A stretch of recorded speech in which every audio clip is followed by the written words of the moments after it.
हम्म। तगड़ा under performance था bank Nifty में फ्राइडे को भी, 3.25% का दबाव था और उसी से दबाव बनता हुआ आपको निफ्टी सेंसेक्स पे नजर आया। वो तो आरआईएल ने जो मजबूती दिखाई थी, नहीं तो अगर आरआईएल उस तरह की मजबूती नहीं दिखाता दिन के दौरान तो दिक्कतें भारतीय बाजारों के लिए और बढ़ती। आरआईएल फाइनली 3-4% की मजबूती के साथ फ्राइडे को बंद होता हुआ नजर आया। तो जब से वो जियो डील हुई है रिलायंस इंडस्ट्रीज में, तो गजब का मोमेंटम देखने को मिल रहा है। और वीरू स्पेसिफिकली कह रहे हैं कि आज की तेजी भी निर्भर करेगी रिलायंस इंडस्ट्रीज की चाल पर, तो उसको बहुत क्लोजली वॉच आउट करें। अदरवाइज मार्केट को थोड़ा कॉशियसली ट्रेड करें और अपने लॉन्ग सौदों पर 9040 के लेवल्स पर स्टॉप लॉसेस प्लेस करें। अच्छा, आज की ट्रेडिंग बेट्स आप लोग की स्क्रीन पर आएंगी। डेरिवेटिव ट्रेडिंग रिसर्च.com का मानना है कि ल्यूपिन खरीदारी करने के यहां पर मौके हैं। 970 तक के टारगेट्स ल्यूपिन में अपसाइड में पॉसिबल हैं। आईडीबीआई कैपिटल कह रहा है कि एसबीआई इस दिग्गज बैंक को बेच के चलने के मौके हैं और 169 तक के लक्ष्य नीचे की तरफ हासिल हो जाएंगे। मोतीलाल ओसवाल सिक्योरिटीज का कहना है टाटा केमिकल्स, फ्राइडे को आपको याद होगा तमाम एग्रो केमिकल्स वाली स्पेस वाली कंपनीज, फर्टिलाइजर स्टॉक्स क्या मोमेंटम दिखा रहे थे। आखिरी सौदा में उस पर डिटेल में बातचीत भी हुई थी और आ गया मोतीलाल ओसवाल का कॉल, टाटा केमिकल को खरीद के चलें। 290 तक के टारगेट्स के लिए अप्रोच करने के मौके। तो ल्यूपिन एक बाय, टाटा केमिकल्स एक बाय और एसबीआई एक बैंकिंग साइड का स्टॉक बिकवाली करने का ट्रेड है वहां पे। अच्छा, वीकेंड पे दो इंपॉर्टेंट रिजल्ट्स आए थे। वीकेंड मतलब एक तो फ्राइडे को बाजार बंद होने के बाद माइंट्री और सैटरडे को आईसीआईसीआई प्रू के नंबर्स। माइंट्री का मैं नंबर बताता हूं और वरुण बताएंगे आपको आईसीआईसीआई प्रू, और उसके बाद उनसे फिर डिटेल स्टॉक्स इन न्यूज भी लेंगे। अच्छा, माइंट्री के जो रिजल्ट्स हैं डायरेक्टर साहब स्क्रीन पे दिखाइएगा। नंबर स्ट्रांग है और जब हम लोग रिजल्ट से पहले प्रीव्यूज लेके आए थे, यानी कि कैसा रिजल्ट हो सकता है, तब हमने कहा था कि शायद मिड कैप कंपनी ज्यादा बेहतर जूझ पाए इस कोविड के इंपैक्ट से, और ऐसे ही दिख रहा है। रेवेन्यू ग्रोथ जो आई है वो उम्मीद से बेहतर है। 1995 करोड़ रुपीस की रेवेन्यूज एक्सपेक्टेड था, 2050 करोड़ रुपए के रेवेन्यूज इस कंपनी ने क्लॉक करे हैं। मार्जिन्स जो एक्सपेक्ट कर रहे थे उससे ज्यादा एक्सपैंड होकर आए ऐसे क्वार्टर में जब दिक्कतें इस कंपनी के सामने या इस इंडस्ट्री के सामने थी। 12.7% के मार्जिन एक्सपेक्टेड, 13.5% के इस कंपनी ने मार्जिन डिलीवर करे हैं। तो रेवेन्यू के आंकड़े, मार्जिन के आंकड़े, और ये ध्यान रखें हम लोग एक्सपेक्ट कर रहे थे कि अच्छा परफॉर्म करेगी ये मिड कैप आईटी कंपनी, और उससे भी बेहतर परफॉर्मेंस डिलीवर करा है। तो नंबर्स तो माइंट्री के अच्छे हैं, पर ध्यान रखें पिछले 2 दिनों में स्टॉक 7-8% का उछाल नंबर से पहले दिखा भी चुका है। तो मैं सिर्फ नंबर्स की बात कर रहा हूं, ना कि स्टॉक की चाल की नंबर्स के चलते।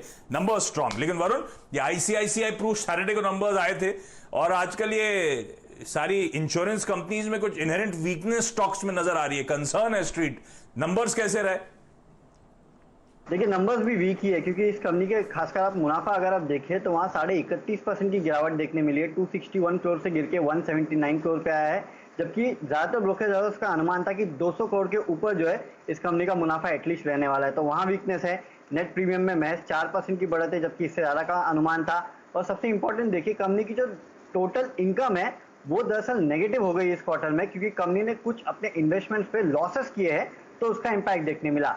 सिर्फ एक ही सिल्वर लाइनिंग है और वो ये है कि वैल्यू ऑफ न्यू बिजनेस जो है उसमें साल दर साल 12.5% की बढ़त देखने मिली है। 418 करोड़ से बढ़ के 470 करोड़ पे आया है, जबकि ज्यादातर ब्रोकरेज हाउस के अनुमान में देख रहा था तो 400 करोड़ के नीचे का अनुमान लगाया जा रहा था। तो वैल्यू ऑफ न्यू बिजनेस अच्छा है, लेकिन बाकी अगर पैरामीटर्स पे आप देखें तो इस कंपनी के नतीजे कमजोर है। और कंपनी का कहना है कि मार्च के आखिरी कुछ दिनों में कंपनी को 400 से 500 करोड़ का नुकसान हुआ है इस लॉकडाउन के डिस्ट्रक्शन के चलते। तो आईसीआईसीआई प्रू के नंबर्स कमजोर, माइंट्री के बेहतर नंबर्स आते हुए। अच्छा, इसके अलावा स्टॉक्स इन न्यूज कौन सी है वरुण?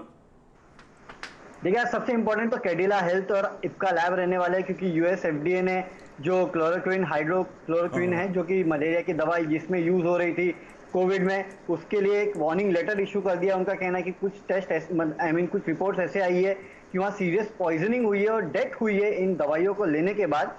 तो और मैं कुछ रिपोर्ट भी पढ़ रहा था, जेफरीज की रिपोर्ट है जो कह रही है कि इन काउंटर्स में आज आपको एक स्टीप रिवर्सल देखने मिल सकता है इस खबर के बाद।